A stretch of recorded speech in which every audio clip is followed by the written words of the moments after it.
ഇന്ന് കാണുന്ന ഈ ശരീരവും, ഇന്ന് കാണുന്ന ഈ ചമയവും, ഈ ചമൽക്കാരവും, ഈ ചന്തവും, ഈ ആകാര സൗഷ്ഠവും, ഈ അംഗലാവണ്യവും കടന്നു വരുന്നതിന് മുമ്പ് നീ ഒരു വസ്തുവുമല്ല, ഒരു ശൈഉമല്ല. ഇന്നാ ഖലഖനൽ ഇൻസാൻ ഇന്നാ ഖലഖനൽ ഇൻസാന മിൻ നുത്ഫത്തിൻ അംശാജ്. പല ഘടകങ്ങൾ കൂടിച്ചേരുന്നതായ ഒരു ബീജത്തുള്ളിയിൽ നിന്നല്ലയോ മനുഷ്യ നിന്നെ നാം സൃഷ്ടിച്ചത്. ഫജഅൽനാഹു സമീഅൻ ബസീറാ. മനോഹരമായ മനുഷ്യരൂപമുള്ളവനാക്കി നിനക്ക് കാത് നാം നൽകി, കാഴ്ച നാം നൽകിയില്ലയോ? നല്ലവനായി ജീവിക്കാനുള്ള വഴികൾ നിനക്ക് നാം തുറന്നു നൽകിയില്ലയോ? മനുഷ്യന്റെ സൃഷ്ടിവൈഭവത്തെ പറ്റി അള്ളാഹു പറയുന്നുണ്ട്, പഠിക്കണം നമ്മൾ. ഒന്നുമല്ലാതിരുന്നു നമ്മൾ. ഉമ്മയുടെ ഗർഭാശയത്തിൽ ഒരു ചെറിയ ബീജത്തുള്ളിയായി നാം നിലകൊണ്ടു. അത് പിന്നീട് രക്തക്കട്ടയായി, പിന്നീട് ആ രക്തക്കട്ട മാംസക്കട്ടയായി, പിന്നീട് ആ മാംസക്കട്ടയിലേക്ക് അസ്ഥികൾ വന്ന് ചേർന്നു, എല്ലുകൾ വന്ന് ചേർന്നു. പിന്നീട് അതിലേക്ക് വീണ്ടും മാംസം കൊണ്ട് അല്ലാഹു പൊതിഞ്ഞു, അതിൽ ചർമ്മം കൊണ്ട് പൊതിഞ്ഞു. മനോഹരമായ ഒരു മനുഷ്യ രൂപമാക്കി അല്ലാഹു നിന്നെ മാറ്റി. നമ്മുടെ സൃഷ്ടിപ്പിന്റെ ഘടനയെ അല്ലാഹു ഉറപ്പെടുത്തുക. ഖുർആൻ വിശദീകരിക്കുന്നുണ്ട്. വലഖദ് ഖലഖനൽ ഇൻസാന മിൻ സുലാലത്തിൻ മിൻ തീൻ ثم خلقنا النطفة علقة فخلقنا العلقة مضغة فخلقنا المضغة عظاما فكسونا العظام لحما ثم أنشأناه خلقا آخر فتبارك الله أحسن الخالقين. പരിശുദ്ധമായ ഖുർആനിലൂടെ അല്ലാഹു സുബ്ഹാനഹു വ തആല ഉറപ്പെടുത്തുകയാണ്, മനുഷ്യ മാനവ, നീ ഒന്നുമല്ലാതിരുന്ന ഘട്ടത്തെ പറ്റി നീ ചിന്തിക്കണേ. ഇന്ന് നിനക്ക് ഉന്നതമാകുന്ന നിലവാരത്തിലേക്ക് എത്തിപ്പെടാനുള്ള സാഹചര്യങ്ങൾ നൽകിയവൻ അല്ലാഹുവാണ്, അല്ലാഹുവാണ്. അതിന് കാരണക്കാരായത് നിന്റെ മാതാവാണ്, നിന്റെ പിതാവാണ്. ഉമ്മയുടെ ഗർഭാശയത്തിൽ അല്ലാഹു സുബ്ഹാനഹു വ തആല 9 മാസവും 10 ദിവസവും നിന്നെ ചുമന്നുകൊണ്ട് നടന്നതായ പ്രിയപ്പെട്ട ഉമ്മയുടെ ഗർഭാശയത്തിൽ അല്ലാഹു നിന്നെ വളർത്തിയത് എങ്ങനെയെന്ന് ആലോചിക്കുന്നുണ്ടോ സോദരാ? എങ്ങനെയെന്ന് ആലോചിക്കുന്നുണ്ടോ സോദരി?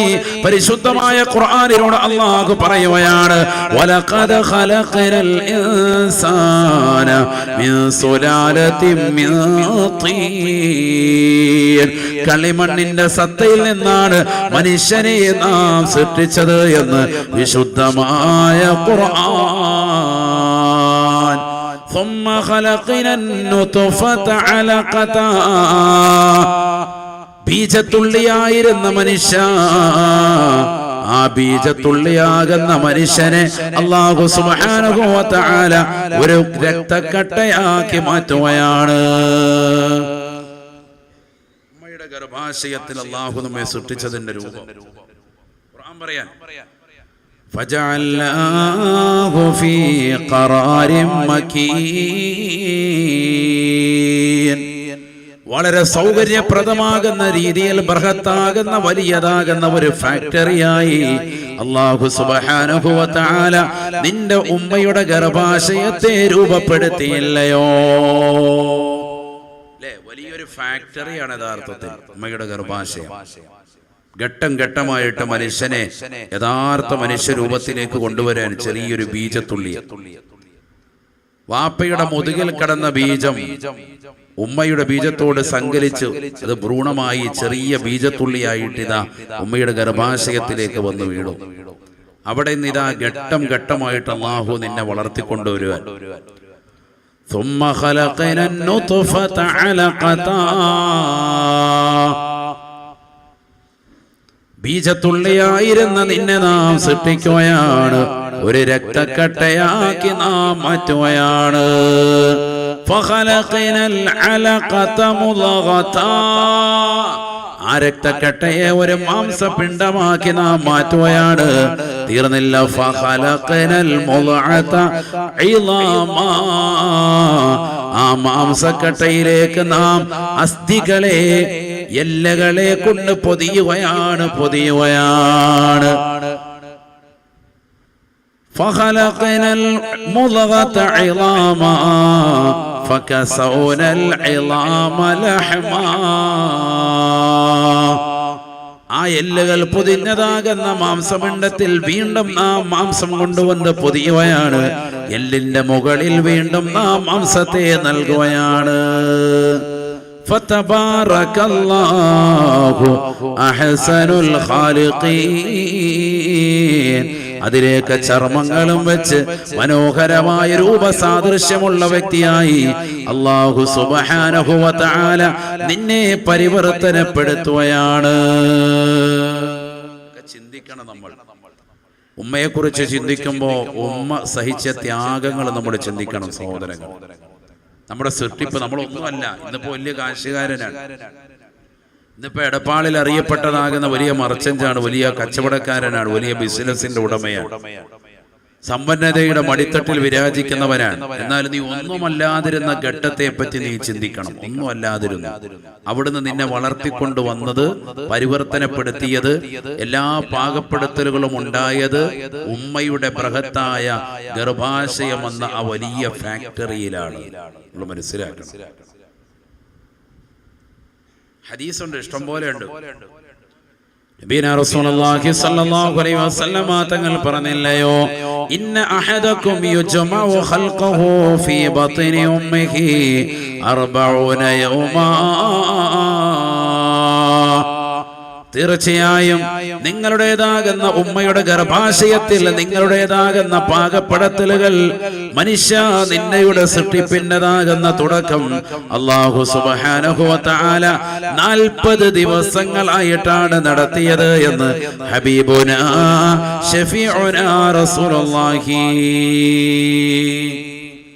ഘട്ടം ഘട്ടമായിട്ടാണ്.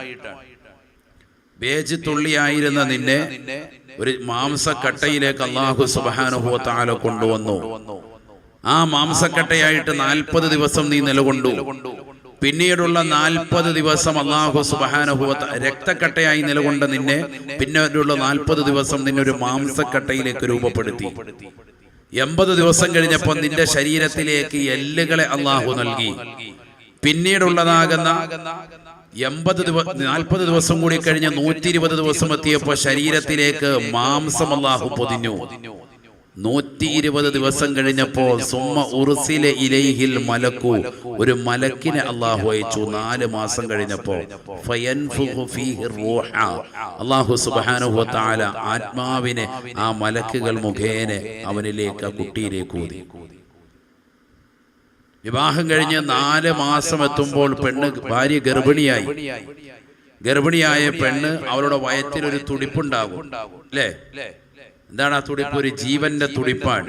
4 മാസം എത്തുമ്പോഴാണ്, അഥവാ 120 ദിവസം പിന്നിടുമ്പോഴാണ് ഗർഭത്തിന്റെ തുടക്കം അറിയുന്നത് അവിടെയാണ്. കുട്ടിയുടെ ജീവൻ വെച്ചത് അറിയുന്നത് എങ്ങനെയാ ജീവൻ വെച്ചത് അറിയുന്നത്? കുട്ടി ചവിട്ടാണ്, ആഞ്ഞ ചവിട്ടാണ്. ഈ കുട്ടിയുടെ ചവിട്ട് ആദ്യമായി ഏൽക്കുന്നത് ഉമ്മയുടെ അടിപ്പള്ളയുടെ അടിഭിത്തിയിലാണ്. ആദ്യമായി കുട്ടി ചവിട്ടി നിലയുറപ്പിച്ചത് അവിടെയാണ്. പിന്നീട് അവൻ പെലെയായത്, പിന്നീടാണ് അവൻ മെസ്സി ആയത്, പിന്നീട് ഫുട്ബോൾ കളിക്കാൻ തുടങ്ങി. ആദ്യം ഫുട്ബോൾ കളിച്ചത് എവിടെയാണ്? ഉമ്മയുടെ വയറ്റിലാണ്. ഉമ്മയുടെ വയറ്റിൽ ആദ്യം തന്നെ ചവിട്ടിക്കൊണ്ടാണ് ഇവ തുടങ്ങുന്നത്. അടിപ്പള്ളയുടെ അടിഭിത്തിയിൽ ചവിട്ടിയിട്ടാണ് ആദ്യം, പ്രിയമുള്ള സഹോദരങ്ങളെ, സഹോദരിമാരെ, നമ്മൾ ഓരോരുത്തരും ആദ്യമായി ഈ ലോകത്തേക്ക് കാലൂന്നിയത്, കാലുറപ്പിക്കുന്നത് അവിടെയാണ്.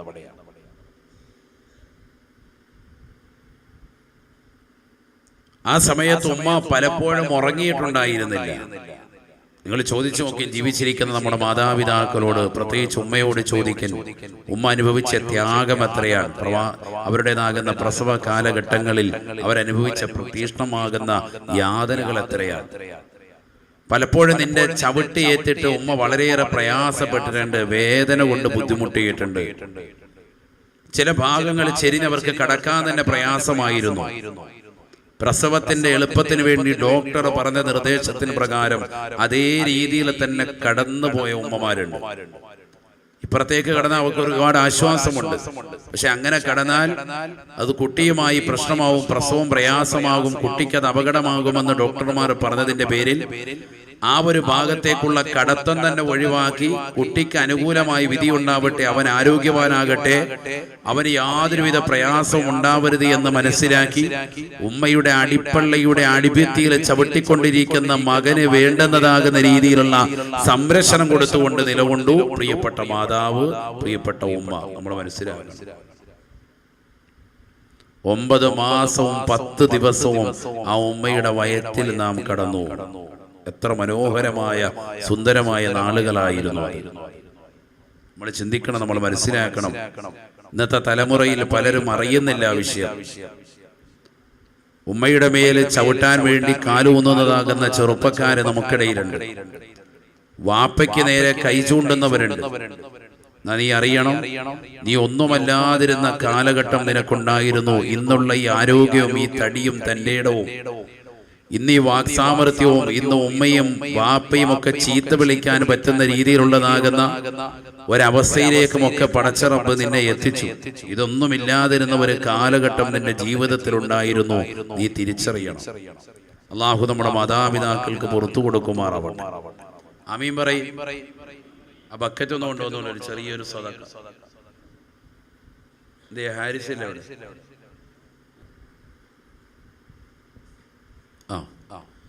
എല്ലാവരും ഒരു സദഖ കൊടുക്കുക. അള്ളാഹു നമ്മുടെ സദഖകളെ സ്വീകരിക്കുമാറാവട്ടെ. എല്ലാ നിയ്യത്തുകളും അള്ളാഹു സാധൂകരിക്കുമാറാവട്ടെ. എല്ലാ വിഷമങ്ങളും പ്രയാസങ്ങളും അള്ളാഹു മാറ്റി നൽകി അനുഗ്രഹിക്കട്ടെ. ആമീൻ പറയും, ഉറക്കെ പറയും. അള്ളാഹു നമ്മുടെ മാതാപിതാക്കളുടെ ദറജ ഉയർത്തുമാറാവട്ടെ. മരണപ്പെട്ടു പോയവർക്ക് അള്ളാഹു മഗ്ഫിറത്തും റഹ്മത്തും നൽകുമാറാവട്ടെ.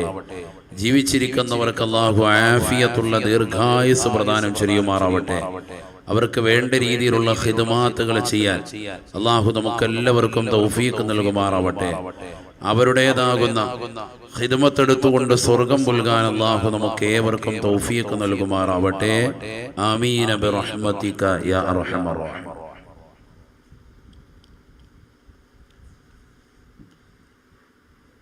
പ്രിയമുള്ളവരെ, ഈ കഴിഞ്ഞ വേൾഡ് കപ്പ് 2022 എല്ലാവരും ശ്രദ്ധിച്ചിട്ടുണ്ടാവും അല്ലേ? ലോക രാജ്യങ്ങൾ എല്ലാവരും ശ്രദ്ധിച്ചിരുന്നു ഖത്തറിൽ നടന്ന ഫിഫ വേൾഡ് കപ്പ്. ആ വേൾഡ് കപ്പിൽ 1-ാം സ്ഥാനം കരഗതമാക്കി അർജന്റീനയും ടീമും അവരുടെ നാടുകളിലേക്ക് പോയി. എന്നാൽ ലോക രാജ്യങ്ങൾക്കിടയിലും ലോക മാധ്യമങ്ങൾക്കിടയിലും വലിയ ശ്രദ്ധ ചെലുത്തിയിട്ടുള്ളതാകുന്ന രാജ്യം, ആദർശം കൊണ്ടും മറ്റുമെല്ലാം കൊണ്ടും വലിയതാകുന്ന സ്ഥാനമാനങ്ങൾ കൈയടക്കി നവമാധ്യമങ്ങൾ വരെ ശ്രദ്ധിച്ചതാകുന്ന രാജ്യം മൊറോക്കോ എന്ന് പറയുന്ന രാജ്യമാണ്. ശ്രദ്ധിച്ചായിരുന്നു നിങ്ങൾ? ശ്രദ്ധിച്ചില്ല? സുബൈ വരെ ഇരുന്ന് കളി കണ്ടിട്ട് വന്ന എന്നിട്ടിപ്പോ പറയും ശ്രദ്ധിച്ചില്ലേ? മൊറോക്കൻ ടീമിനെ ശ്രദ്ധിച്ചായിരുന്നു?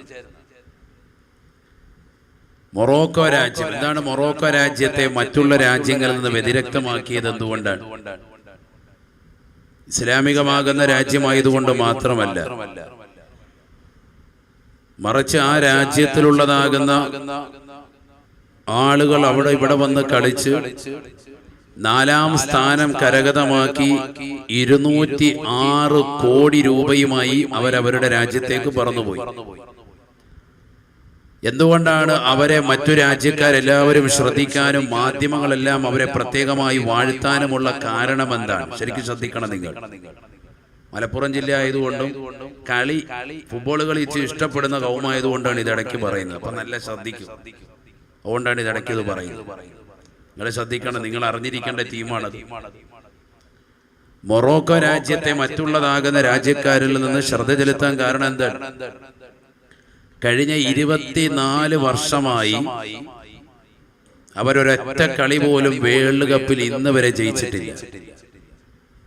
24 വർഷങ്ങൾക്ക് മുമ്പ് ഫ്രാൻസിൽ വെച്ച് നടന്ന സ്കോട്ട്ലാൻഡുമായി നടന്നതായ ഒരു കളിയിലാണ് ഇതിനു മുമ്പ് അവർ ജയിച്ചത്.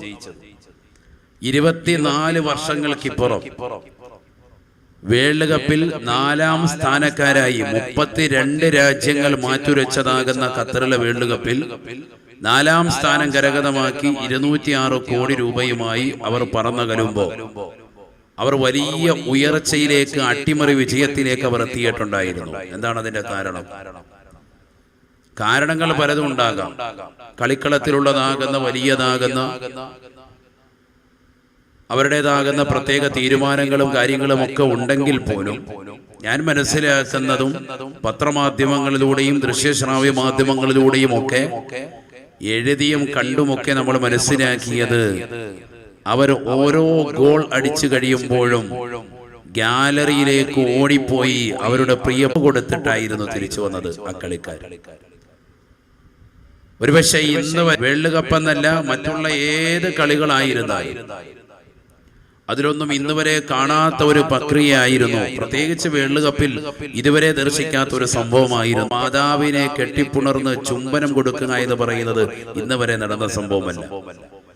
കളിയിൽ ഒരു ഗോളടിച്ചാലോ അല്ലെങ്കിൽ കളിയിൽ ജയിച്ചാലോ ഒന്നില്ലെങ്കിൽ ഗേൾ ഫ്രണ്ടിനെ അല്ലെങ്കിൽ കാമുകിയെ അല്ലെങ്കിൽ തൻ്റെതാകുന്ന പ്രിയപ്പെട്ട ഭാര്യയെ, പ്രിയതമയെ, അത്തരത്തിലുള്ളതാകുന്ന സ്ത്രീകളുമായി ഓടിപ്പോയി ചുംബനം നടത്തി ഒരു ലിപ്ലോപ്പ് നടത്തുന്ന പ്രവണതയാണ് സാധാരണ രീതിയിൽ നടന്നു വരുന്നത്. സാധാരണ രീതിയിൽ കണ്ടുവരുന്നതും അതാണ്. അതിൽ നിന്ന് വിഭിന്നമായി തൻ്റെ പ്രിയപ്പെട്ടതാകുന്ന മാതാവിനെ കണ്ടെത്തി മാതാവിനെ ചുംബനം കൊടുത്ത് അവരോട് സ്നേഹം വെച്ച് നിലകൊണ്ടു മൊറോക്കൻ താരങ്ങൾ അവരുടെ കളിക്കളത്തിലുടനീളം. അതുകൊണ്ട് അല്ലാഹു സുബ്ഹാനഹു വ തആല ഉന്നതമായ വിജയം കൊടുത്തു.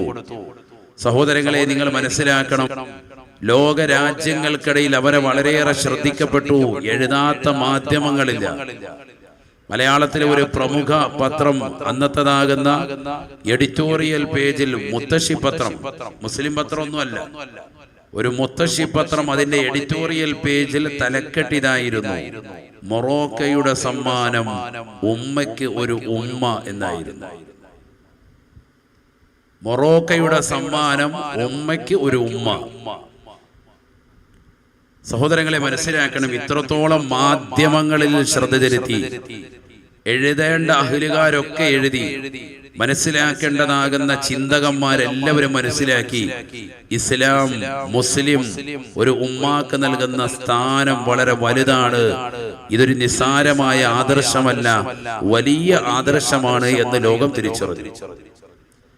മാത്രമല്ല, കളികൾ കഴിഞ്ഞതിന് ശേഷം അവരുടെ കോച്ച് വലീദിനോട് ചോദിച്ചപ്പോൾ അതിന് മറുപടിയായി മൊറോക്കോ രാജ്യത്തിൻ്റെതാകുന്ന കോച്ച് ലോകത്തോട് വിളിച്ചു പറഞ്ഞത്, ഉമ്മയില്ലാത്ത ജയം അല്ലെങ്കിൽ വാപ്പയില്ലാത്ത ജയം, രക്ഷിതാവില്ലാത്ത ജയം അത് യഥാർത്ഥ ജയമായി പരിഗണിക്കുകയില്ല. അതാണ് അവരുടെ തിയറി തന്നെ. അപ്പൊ മാതാവിനെയും പിതാവിനെയും ചേർത്ത് നിർത്തിക്കൊണ്ട് വിജയഭേരി മുഴക്കുക എന്നുള്ളതാണ് ഞങ്ങളുടെ ഏറ്റവും വലിയ ആദർശം. ഒരു യഥാർത്ഥ സത്യവിശ്വാസിയുടെ ആദർശം അവരുടെ കോച്ച് ലോകമെമ്പാകെ ചാനലുകളിൽ വിളമ്പി എല്ലാവരും അക്ഷരാർത്ഥത്തിൽ ഞെട്ടിത്തെരിച്ചു. ഞാൻ എൻ്റെ പ്രിയപ്പെട്ട സഹോദരങ്ങളോട്, എൻ്റെ ശബ്ദം ശ്രവിക്കുന്ന പ്രിയപ്പെട്ട സഹോദരിമാരോട് ഓർമ്മപ്പെടുത്തുന്നു, നമ്മൾ നമ്മുടേതാകുന്ന ജീവിതത്തിൽ നമ്മുടെ ജയവും നമ്മുടെ പരാജയവുമൊക്കെ മാതാപിതാക്കളുമായിട്ടാണോ സത്യത്തിൽ പങ്കുവെക്കാറുള്ളത്? നമ്മൾ ആരും അറിയുന്നില്ല. പലപ്പോഴും നമുക്കുണ്ടാകുന്ന ബിസിനസിന്റെ വളർച്ചയിലും നിന്റെ വിദ്യാഭ്യാസത്തിന്റെ മേഖലകളിലും പുരോഗതിക്കുമൊക്കെ കാരണം നിനക്ക് റാങ്ക് കിട്ടാനും റാങ്ക് ഹോൾഡർ ആകുവാനും അല്ലെങ്കിൽ ഫസ്റ്റ് ക്ലാസ് ലഭിക്കുവാനും നീ ഉദ്ദേശിക്കുന്ന നിലയ്ക്ക് അപ്പുറം ഒരു ഡിസ്റ്റിങ്ഷൻ വാങ്ങി നിനക്ക് വലിയ വിജയഭേദി മുറക്കാനുമൊക്കെ കാരണം നിന്റെ മാതാവാണ്, നിന്റെ പിതാവാണ്, അവരുടെ പ്രാർത്ഥനയാണ് എന്നുള്ള വസ്തുത നമ്മുടെ പ്രിയപ്പെട്ട സഹോദര സഹോദരിമാർ മറന്നു പോകരുത്. അള്ളാഹു മനസ്സിലാക്കാൻ തൗഫീഖ് നൽകട്ടെ. ആമീൻ പറയും. നമ്മൾ ഏറ്റവും കൂടുതൽ കടമയും കടപ്പാടും വെച്ച് പുലർത്തേണ്ടത് അവരോടാണ്, സ്വന്തം മാതാവിനോടാണ്. ജാഅ റജുലുൻ ഇല നബിയ്യ സ്വല്ലല്ലാഹു അലൈഹി വസല്ലം നബിയുനാ റസൂലുള്ളാഹി സ്വല്ലല്ലാഹു അലൈഹി വസല്ലമ തങ്ങളുടെ അടുക്കൽ ഒരു മനുഷ്യൻ വന്നുകൊണ്ട് ചോദിക്കുകയാണ്, യാ റസൂലല്ലാഹ്, നബിയേ നബിയേ, അയ്യുന്നാസി ബിഹുസ്നി സ്വഹബതി, ജനങ്ങൾ വെച്ച് ഏറ്റവും ഞാൻ ബന്ധപ്പെടേണ്ടത് ആരോടാണ്, കൂട്ടുകെട്ടേണ്ടത് ആരോടാണെന്ന് ആദരവായ റസൂലുള്ളാഹി സ്വല്ലല്ലാഹു അലൈഹി വസല്ലമ തങ്ങളോട് ചോദിക്കുമ്പോ ആദരവായ പ്രവാചകർ സല്ലല്ലാഹു അലൈഹി വസല്ലമ തങ്ങൾ പറഞ്ഞു അത്രേ, ഉമ്മുക, നിന്റെ മാതാവിനോടാണ്, മാതാവിനോടാണ്. ചോദ്യകർത്താവ് വീണ്ടും ചോദിക്കുകയാണ്, സുമ്മമൻ യാ റസൂലല്ലാഹ്, പിന്നെ ആരോടാണ് റസൂലേ, ആരോടാണ് ഹബീബേ? രണ്ടാമത്തെ വ്യക്തി ആരെന്നറിയാനുള്ള ആകാംക്ഷയോടുകൂടി നബി തങ്ങളോട് ചോദിക്കുമ്പോ ആദരവായ പ്രവാചകർ സല്ലല്ലാഹു അലൈഹി വസല്ലമ തങ്ങൾ വീണ്ടും മറുപടി നൽകുകയാണ്, ഉമ്മുക, ഉമ്മുക, നിന്റെ മാതാവിനോടാണ്, മാതാവിനോടാണ്, നിന്റെ ഉമ്മയോടാണ് നീ വീണ്ടും കൂറ് പുലർത്തേണ്ടത്, കടമ നിർവഹിക്കേണ്ടത് എന്ന് നബിയുനാ റസൂലുള്ളാഹി രണ്ടാമത്തെ പ്രാവശ്യം ഉമ്മയെ പറയുകയാണ്. വീണ്ടും ചോദ്യകർത്താവ് ചോദിക്കുകയാണ്, സുമ്മമൻ യാ ഹബീബല്ലാഹ്, നബിയേ നബിയേ, മൂന്നാമത് ആരോടാണ് റസൂലേ, ഒന്ന് പറയുമോ ഹബീബേ? ആദരവായ പ്രവാചകർ സല്ലല്ലാഹു അലൈഹി വസല്ലമ തങ്ങൾ വീണ്ടും പറയുകയാണ്, സ്വഹാബി, ഉമ്മുക, നിന്റെ മാതാവിനോടാണ്, മാതാവിനോടാണ്. മൂന്ന് പ്രാവശ്യം നബി സല്ലല്ലാഹു അലൈഹി വസല്ലമ തങ്ങൾ ഏറ്റവും കൂടുതൽ മനുഷ്യ, ചെറുപ്പക്കാരാ, സഹോദര, നീ കടമയും കടപ്പാടും വെച്ച് പുലർത്തേണ്ടത് നിന്റെ മാതാവിനോട്, മാതാവിനോട്, മാതാവിനോടെന്ന് നബിയുനാ റസൂലുള്ളാഹി. നാലാമത്തെ പ്രാവശ്യം ആരോട് എന്ന് ചോദിക്കുമ്പോൾ നബി തങ്ങൾ പറഞ്ഞു അത്രേ, അബൂക, നിന്റെ പിതാവിനോടാണ്, പിതാവിനോടാണ്. മൂന്ന് പ്രാവശ്യം മാതാവിന് പറഞ്ഞു, നാലാമത്തെ പ്രാവശ്യമാണ് പിതാവിനെ പറഞ്ഞത്. എന്തുകൊണ്ടെന്നറിയുമോ മുഅ്മിനേ? നിസ്സാരമായ കാര്യമല്ല ഉമ്മ ചെയ്തത്. അവർ നിന്നെ 9 മാസവും 10 ദിവസവും ഗർഭം ചുമന്നത് ഉമ്മയാണ്, ഉമ്മയാണ്. തീർന്നില്ല, തീർന്നില്ല, നിന്നെ നൊന്ത പ്രസവിച്ചത് ഉമ്മയാണ്. നിനക്ക് മുലപ്പാൽ ഊട്ടിയത് 2 കൊല്ലവും പ്രിയപ്പെട്ട ഉമ്മയാണ്, ഉമ്മയാണ്. ഈ 3 കാര്യങ്ങൾ വാപ്പ ഒഴിവാണ്, വാപ്പ ഒഴിവാണെന്ന് ഹബീബുനാ ശഫീഉനാ റസൂലുള്ളാഹി. 9 മാസവും 10 ദിവസവും ഗർഭം ചുമന്നത് മാതാവാണ്, മാതാവാണ്. അതുകൊണ്ടാണ് ആദ്യമായി നബി തങ്ങൾ മാതാവിനോട് കടമ പൂർത്തീകരിക്കണേ എന്ന് ഹബീബുനാ റസൂലുള്ളാഹി. നിന്നെ നൊന്ത് പ്രസവിച്ചത് പ്രിയപ്പെട്ട ഉമ്മയാണ്. ശരീരത്തിന്റെ 40 അസ്ഥിപഞ്ജരങ്ങൾ ഒരുമിച്ച് ഒടിക്കുന്നതാകുന്ന വലിയ വേദനയാണ് പ്രസവ വേദന. ആ പ്രസവ വേദന സഹിച്ചുകൊണ്ട് പ്രിയപ്പെട്ടതാകുന്ന ഉമ്മ നിന്നെ ഈ ബൃഹത്തായ ലോകത്തേക്ക് പ്രസവിച്ചിട്ടത് ആ പ്രിയപ്പെട്ട മാതാവല്ലയോ, മാതാവല്ലയോ? ആ വേദന സഹിച്ച പ്രിയപ്പെട്ട മാതാവിന് ഇതാ രണ്ടാമതും കടമ നീ പൂർത്തീകരിക്കണേ. ഉമ്മുക, ഉമ്മുക, മാതാവിനോടുള്ള കടമ മറക്കല്ലേ നബിയുനാ റസൂലുള്ളാഹി. തീർന്നില്ല, തീർന്നില്ല. വൽ വാലിദാതു യുർദിഅന ഔലാദഹുന്ന ഹൗലൈനി കാമിലൈൻ. 2 വർഷം പരിപൂർണമായി മുലപ്പാല് നൽകിയതും ആ പ്രിയപ്പെട്ട ഉമ്മയാണ്, മാതാവാൻ. അതുകൊണ്ട് തന്നെ 3ാമത്തെ പ്രാവശ്യവും നബി തങ്ങൾ പറഞ്ഞു അത്രേ, ഉമ്മുക, മാതാവിനോടുള്ള കടമകൾ ശ്രദ്ധിക്കണേ. അതിനുശേഷമാണ് പറഞ്ഞത് 4ാമതായി അബൂക, വാപ്പയാണ്, വാപ്പയാണ്. 3 വട്ടം ഉമ്മയെ പറഞ്ഞു. കാരണം നിന്നെ ഗർഭം ധരിച്ചത്, നിന്നെ പ്രസവിച്ചത്, നിനക്ക് മുലപ്പാല് നൽകിയത്. ഈ 3 കാര്യം ആരിൽ ഒഴിവാണ്? വാപ്പയിൽ ഒഴിവാണ്. അള്ളാഹു മനസ്സിലാക്കാൻ തൗഫീഖ് നൽകട്ടെ. ഉമ്മയുടെ വലിപ്പം വലുതാണ്, നിസ്സാരമല്ല. ഇപ്പൊ ഇതിൽ പ്രായമുള്ള ആളുകളുണ്ടാകും, ഉമ്മമാര് മരണപ്പെട്ടു പോയവർ. ഇപ്പൊ വിഷമിക്കാണ്, ഖിദ്മത്തെടുക്കാൻ പറ്റിയിട്ടുണ്ടോ എന്ന് ഓർത്ത്. ജീവിച്ചിരിക്കുന്നവരെ ശരിക്ക് ഖിദ്മത്തെടുക്കാൻ അള്ളാഹു തൗഫീഖ് നൽകുമാറാവട്ടെ. മരണപ്പെട്ടുപോയ നമ്മുടെ ഉമ്മമാർക്ക്, ഉപ്പമാർക്ക് അള്ളാഹു മഗ്ഫിറത്തും റഹ്മത്തും നൽകുമാറാവട്ടെ. അതുകൊണ്ടാണ് നബി തങ്ങൾ പറഞ്ഞത് അൽ ജന്നത്തു തഹത അഖ്ദാമിൽ ഉമ്മഹാത്ത്, ഉമ്മമാരുടെ കാൽച്ചുവട്ടിലാണ് സ്വർഗം.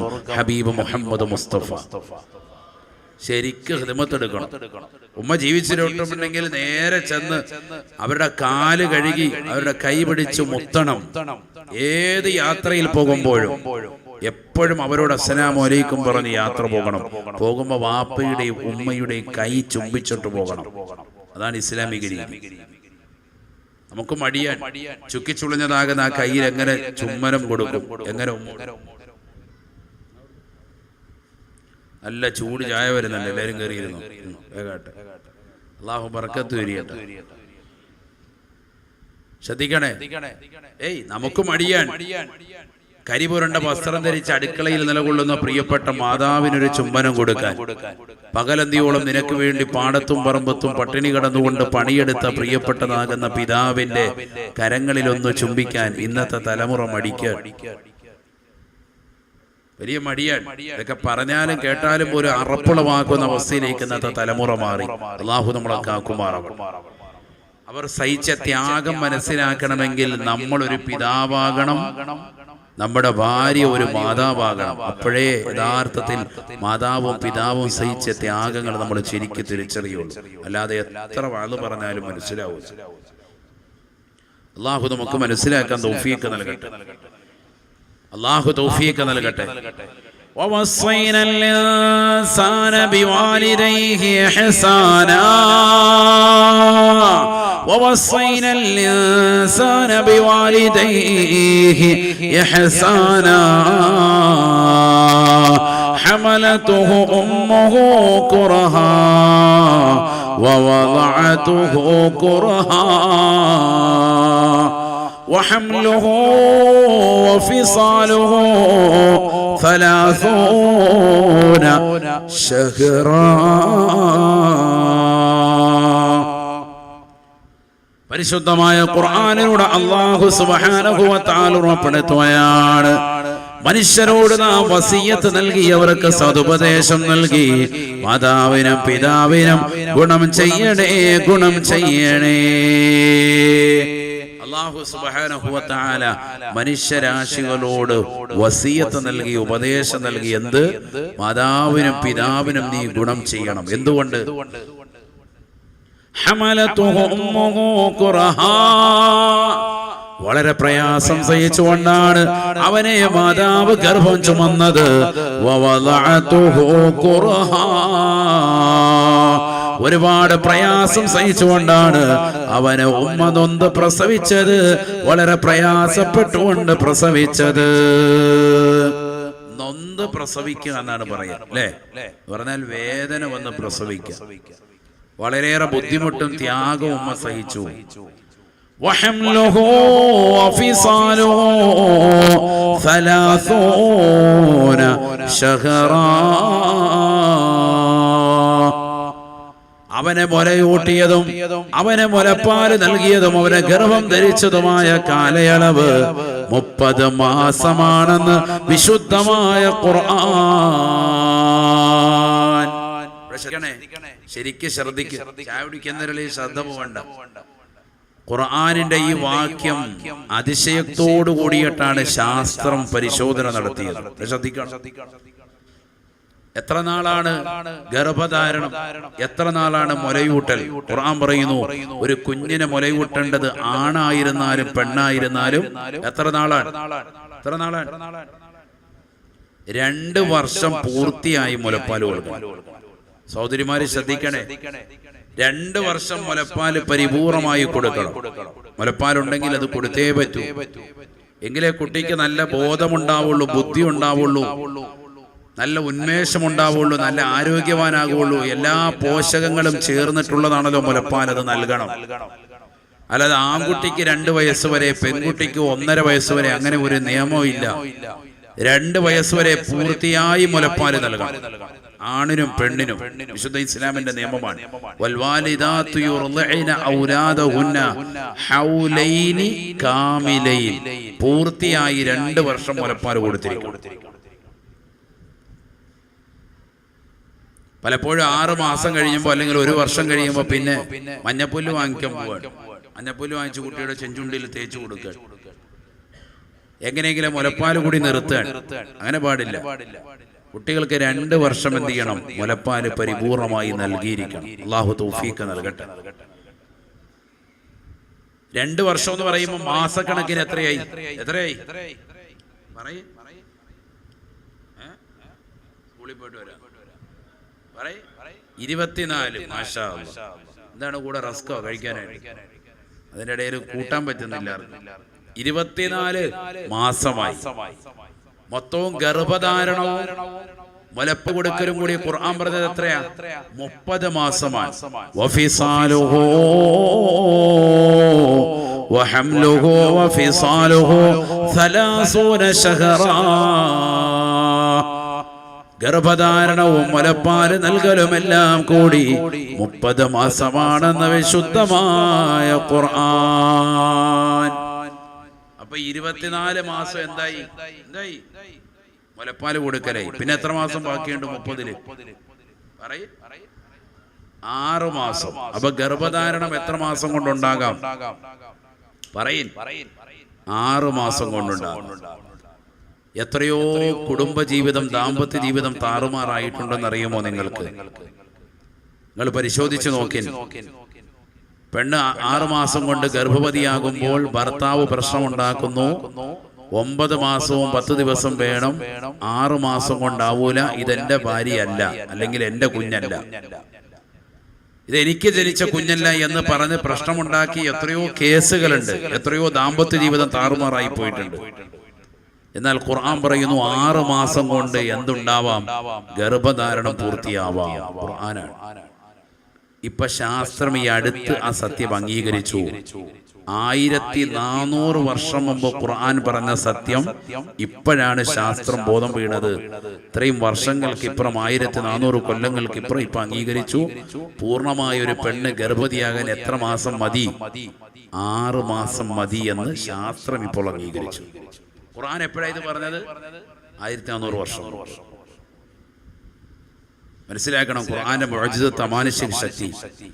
മാത്രമല്ല, കുട്ടിയുടെ ഘടന, അതിന്റെ സൃഷ്ടിപ്പിന്റെ ഘടനയൊക്കെ ഖുർആൻ 1400 വർഷം മുമ്പ് വിശദീകരിച്ചതാണ്. നേരത്തെ ഓതിയില്ലേ? ബീജത്തുള്ളി, പിന്നെ അത് രക്തക്കട്ടയാക്കി മാറ്റി, പിന്നെ അതിനെ മാംസക്കട്ടയാക്കി മാറ്റി, പിന്നെ അതിലേക്ക് എല്ലുകൾ വന്ന് ചേർന്നു, പിന്നെ അതിനെ വീണ്ടും മാംസം കൊണ്ട് പൊതിഞ്ഞു. ഇതൊക്കെ ഓരോ 40 ദിവസം കൂടി നടക്കുന്ന പ്രക്രിയയാണെന്നൊക്കെ വിശദീകരിച്ചുകൊണ്ട് പരിശുദ്ധ പ്രവാചകനും ഖുർആനും ഒക്കെ പറഞ്ഞപ്പോ അന്ന് ഊറിച്ചിരിച്ച ആളുകൾ ഇന്നിപ്പോ ശാസ്ത്രം അതൊക്കെ അംഗീകരിക്കുകയാണ്. ഇപ്പോഴാണ് ശാസ്ത്രം കണ്ടുപിടിച്ചത്. ശരിയാണ്, മനുഷ്യന്റെ രൂപം ഇങ്ങനെയാണ് വരുന്നത്. ആദ്യം അതൊരു ബീജത്തുള്ളിയാണ്, പിന്നെ ഇത്ര നാൾ കഴിയുമ്പോൾ അതെന്താകുന്നു? രക്തക്കട്ടയാകുന്നു, പിന്നെ അത് മാംസക്കട്ടയാകുന്നു, പിന്നെ അതിലേക്ക് അസ്ഥികൾ വരുന്നു, എല്ലുകൾ വരുന്നു, പിന്നെ അതിലേക്ക് വലിയതാകുന്ന മാംസം വന്ന്, പിന്നെ ചർമ്മം വന്ന് പൊതിഞ്ഞ് ഈ മനോഹരമായ രൂപത്തിലേക്ക് വരുന്നു എന്ന് ശാസ്ത്രം ഇപ്പോഴാണ് അംഗീകരിക്കുന്നത്.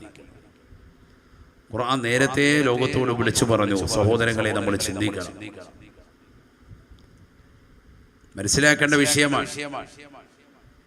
ഇങ്ങനെ അല്ലാഹു സുബ്ഹാനഹു വ തആല സൃഷ്ടിച്ച് വളരെ മനോഹരമായ ഒരു മനുഷ്യനാക്കി അല്ലാഹു നിന്നെ കൊണ്ടുവന്നു. ഖുർആൻ പറയാൻ, ഹത്താ ഇദാ ബലഗ അശുദ്ധഹു വബലഗ 40 സനതാ. അല്ലാഹു സുബ്ഹാനഹു വ തആല ഈ മനോഹരമായ സൃഷ്ടിപ്പിലൂടെ നിന്നെ കൊണ്ടുവന്ന് നീ നല്ല കരുത്താർജിച്ചപ്പോൾ 40 വയസ്സെത്തിയപ്പോൾ ഹത്താ ഇദാ ബലഗ അശുദ്ധഹു വബലഗ 40 സനതാ, 40 വയസ്സുള്ളതാകുന്ന ഒരു വ്യക്തിയായി അല്ലാഹു സുബ്ഹാനഹു വ തആല നിന്നെ എത്തിച്ചാൽ ഖാല റബ്ബി ഔസിഅനി അൻ അശ്കുറ നിഅമതക അല്ലതി അൻഅംത അലയ്യ وعلى والدي وأن أعمل صالحا ترضاه. പരിശുദ്ധമായ ഖുർആനിലൂടെ അല്ലാഹു സുബ്ഹാനഹു വ തആല ഉറപ്പെടുത്തുകയാണ്, 40 വയസ്സെത്തിയതാകുന്ന ഏതൊരു സഹോദരനുണ്ടോ, സഹോദരിയുണ്ടോ, ആരോഗ്യപരമായി കരുത്താർജിച്ച് 40 വയസ്സിലേക്ക് എത്തിക്കഴിഞ്ഞാൽ പിന്നീട് അവനെ പ്രാർത്ഥിച്ചുകൊണ്ട് കൂടണേ, അല്ലാഹുവേ പടച്ച റബ്ബേ, എനിക്കും എന്റെ മാതാപിതാക്കൾക്കും നീ ചെയ്തിട്ടുള്ളതാകുന്ന അനുഗ്രഹങ്ങൾക്ക് നന്ദി പ്രകാശിപ്പിച്ചുകൊണ്ട് കൂടാൻ തൗഫീഖ് നൽകണേ അല്ലാഹ്. നന്ദിയുള്ള ഒരു ദാസനായി എന്നെ നീ പരിഗണിക്കണേ അല്ലാഹ്. മാതാവിനും പിതാവിനും ഗുണം ചെയ്തുകൊണ്ട് അവൻ നിലകൊള്ളണേ, അവർക്ക് നന്ദി പ്രകാശിപ്പിച്ചുകൊണ്ട് സദാസമയവും അവർക്ക് വേണ്ടി ദുആ ചെയ്തുകൊണ്ട് നിലകൊള്ളണേ എന്ന് വിശുദ്ധമായ ഖുർആൻ. 40 വയസ്സുള്ളതാകുന്ന മലപ്പുറം ജില്ലയിലെ എടപ്പാടുള്ള സഹോദരിമാരെ, സഹോദരങ്ങളെ, എന്റെ ശബ്ദം ശ്രവിക്കുന്ന പ്രിയപ്പെട്ടതാകുന്ന സഹോദരങ്ങളെ, 40 വയസ്സ് കഴിഞ്ഞ എത്രയോ ആളുകൾ ഈ മജ്‌ലിസിലുണ്ട്. തന്റെ പ്രിയപ്പെട്ട രക്ഷിതാക്കൾക്ക് വേണ്ടി, മാതാവിന് വേണ്ടി, പിതാവിന് വേണ്ടി ഗുണം ചെയ്യലുണ്ടോ? അവർക്ക് വേണ്ടി പ്രാർത്ഥിക്കലുണ്ടോ? ചെയ്യലുണ്ടോ? 40 കഴിഞ്ഞ ആളുകളൊന്നും കൈയുറത്തിക്കുക ഈ മജ്‌ലിസിൽ. 40 വയസ്സ് കഴിഞ്ഞവർ മാത്രം. കൈ താഴ്ത്തിക്കോളൂ. 40 കഴിഞ്ഞവരാണ് കൂടുതൽ. ഡെയിലി മുടങ്ങാൻ പാടില്ല. 5 നേരം ദുആ ചെയ്യണം. ഏറ്റവും ചുരുങ്ങിയത് 1 നേരമെങ്കിലും ദുആ ചെയ്തിരിക്കണം. പാപ്പാക്കും ഉമ്മാക്കും വേണ്ടി ദുആ ചെയ്യണം. അല്ലാഹു തൗഫീഖ് നൽകട്ടെ. അപ്പോഴേ നന്ദി പ്രകാശിപ്പിക്കുന്ന അടിമയാവുള്ളൂ. അല്ലാഹു തൗഫീഖ് നൽകട്ടെ. അത് ചെയ്യുന്നില്ല എങ്കിൽ നീ യഥാർത്ഥ അടിമയല്ല. നിന്റെ മാതാവിനോടും പിതാവിനോടും നീ ഗുണം ചെയ്തവനല്ല. അല്ലാഹു നമ്മളെ കാക്കുമാറാവട്ടെ.